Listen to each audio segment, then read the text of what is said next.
Hey guys, it's Anna. Welcome to my channel. Whether you've got a date or you're trying to get one, or you want to embody an alluring feminine vibe, I've got a list of fragrances in front of me to share with you, different profiles. I've got scents that are more forward and bold, and some that are more sweet and demure, but either way, they're giving flirt. Honestly, if you want it to be no secret, you want to be intentional about it, Hibiscus Mahajad from Maison Crivelli. She is by all means of the definition forward. Not only in scent profile, but also performance.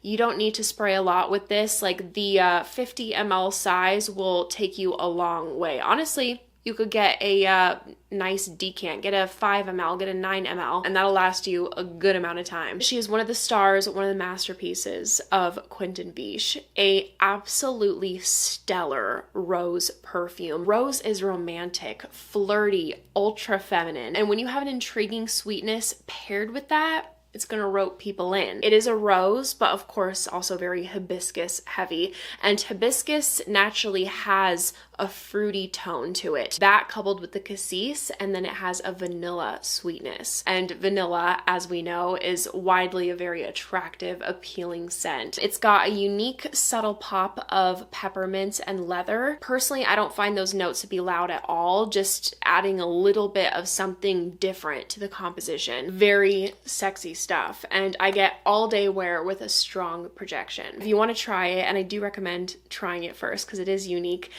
you can try this on Scent Split. All of the perfumes that I'm talking about today can be found there. They have decants in numerous sizes. They have full bottles. They're one of the largest retailers for niche fragrances. And if you'd like to use it, I have a discount code ANNA10. For a very different experience, this is Zebaï from Gigide. This is like cute, sweet, girl next door kind of flirty. It feels approachable. It has a beautiful airy texture. There's a lot of cyclamen in this scent, so it has a sheer, watery, softly sweet floral tone. And actually what I get the most is peach blossom. So it smells peachy, but it's not this thick, pulpy, very juicy scent. Everything in here feels like it's floating, almost cloud-like. The plum also is not bold or dense. It's like a young, crisp plum. And this has a clean quality to it, fresh while being sweet and having a little bit of a candied vibe. The delicate florals, the fruity nuances, and vanilla, like this combination is, I find, so addictive. If you're familiar with Mind Games Leonora and you love that scent, this is something I think you would enjoy. They don't smell too similar. I just think if you enjoy one, you'd like the other. And this is at a much smaller price point compared to that scent. And I get about 5 hours with a moderate projection. Next, Navitus Venom of Love. Let me tell you, there is something about a cherry scent that apparently people can't resist. Every single time I put on a cherry perfume, it's like compliments left and right. Definitely pulls the attention, and this one in particular is one of my most complimented. Basically, this is a cherry chocolate scent. It really makes me think of February, Valentine's Day. It definitely has that kind of energy. A bit of a boozy cherry. It has a cherry note and cherry brandy, and just imagine that covered in a dark chocolate. So it has that delicious, edible, gourmand aspect, also vanilla, almond cream with a nice bit of amberwood to ground it. It is delicious. It is not a complex scent, but it does the job. It's also very easy to layer with, pair it with woody scents, spicy, other gourmands, boozy fragrances, and it will just deliver a level of addiction to your scent of the day. And I get all day wear from this with a moderate projection. I feel like most pineapple scents are fun. They remind you of vacation, summertime, but this is a flirty pineapple. Lamar by Kajal. I feel like this was widely referred to as the it pineapple scent for a while. Now so many more have come out, but it is still a queen in its category. My gosh, does this garner attention? Wear with caution, honestly. If you don't want anyone talking to you, don't choose this as your scent of the day. This is a super ripe, juicy pineapple, like a darker pineapple.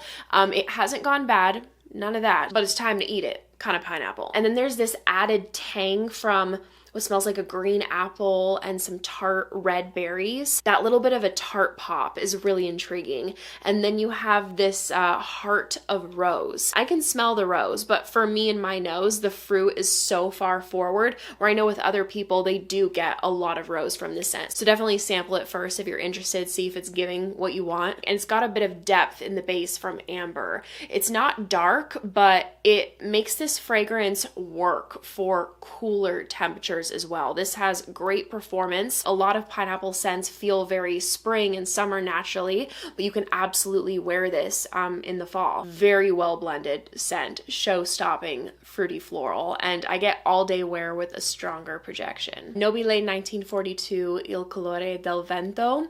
This perfume puts a lot of citrusy vanillas on the market to shame. She is graduating best of her class. This is not just another addition to the many that exist. They took this combo and invented a new spin. I would classify this as an elegant gourmand. It is giving you fully a gourmand experience. It's really refined. The champagne note in here really differentiates this scent and is like the heart of what makes this stand out. So you have this classy effervescence and then this cozy, addictive, comforting gourmand aspect. Eric absolutely loves this scent. I spray this on and immediately it's like, what is that? You want to come closer. You always have the vanilla and caramel running through, but it starts more fresh in the beginning. You have lemon, ginger, cardamom, a nice fresh spiciness. It's bright and it's not a heavy gourmand. As it sits and develops, it becomes warmer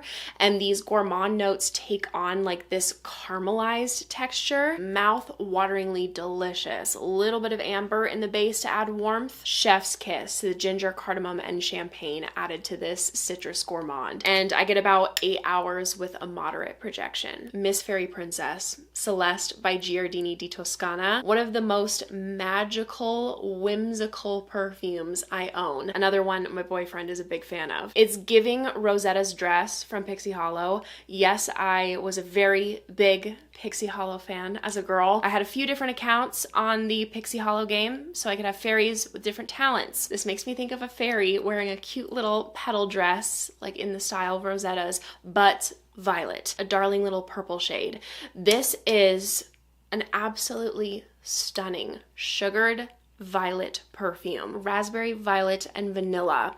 Vanilla done in the Giardini di Toscana fashion. So if you're familiar with Bianco Latte, the vanilla in here is done in a similar way to that, where it has this like creamy, sugared frosting like vanilla. This is of course not as gourmand as Bianco Latte. I'd classify this as a floral gourmand. If you like powdery perfumes, gourmands, something super, super feminine, definitely recommend Celeste. Has good performance as well. The Ambroxan really aids in that in the base. I get about 8 hours with a moderate projection. Last but not least, Ambrosia Imperial by Navitus.